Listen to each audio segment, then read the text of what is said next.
And welcome to Freedom Factor. I am Zachary Mashburn. And I'm Mason Hord. And today we're going over the Medical Freedom Act that came into the North Carolina House. Fantastic legislation, HB 98. It limits the state government from forcing vaccinations and even face coverings in some parts of this bill. So the main part of this bill is, and I'm quoting it straight from the bill, prohibiting public schools, state and local public health agencies, state and local public health officials, and local governments from requiring any person to provide proof or to submit to a COVID-19 vaccination. So finally, we have a bill coming through the North Carolina legislation that's good, and we're going to talk about it. So It's about time. it is about time. It says it multiple times within the bill so that in different scenarios, so that the state cannot find loopholes within this bill to where they can actually continue forcing vaccination, quotation marks.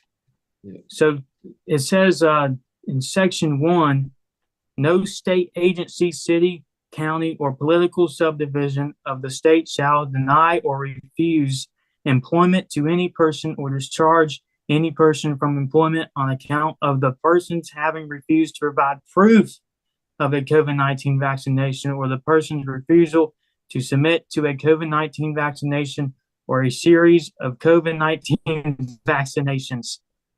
So they're really trying to be thorough with this bill so there are no loopholes.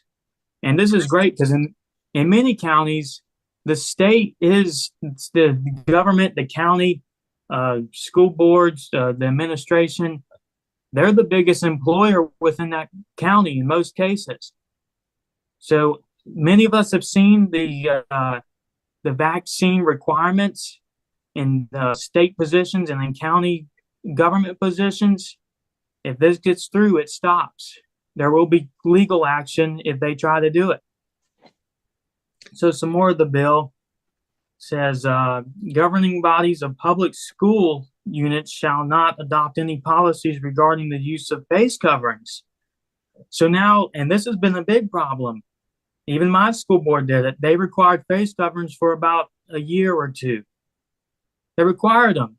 If you were seen in the halls without a face covering, even if you weren't near people, you'd have the administration of the school, which is not their fault. They are forced to tell the student to, hey, wear your face covering. That's ending finally, if there's any more counties doing that. Notwithstanding this section or other applicable state law, the Commission for Public Health, public schools pre-K through 12, and public colleges and universities located in this state are prohibited from requiring a student to provide proof of vaccination against the coronavirus disease 2019, aka COVID-19, or to submit to a COVID-19 vaccinations or series of COVID-19 vaccinations for any purpose. So they're also protecting the school boards from implementing any type of vaccination requirement from COVID-19. So what do you think about this, Zach? I think it is absolutely great. It makes me smile a little bit, actually. And anyone that knows me, they tell me all the time I don't smile much, so that's good. Anyway, but like you were saying, especially for how did they word it, governing bodies of public schools, it bans mass mandates requiring proof of vaccination to attend school, and it addresses discrimination against anyone based on refusal of the COVID-19 vaccinations. They banned quarantine for healthy students. Oh yeah, that's been a big issue. I'm glad you brought that up.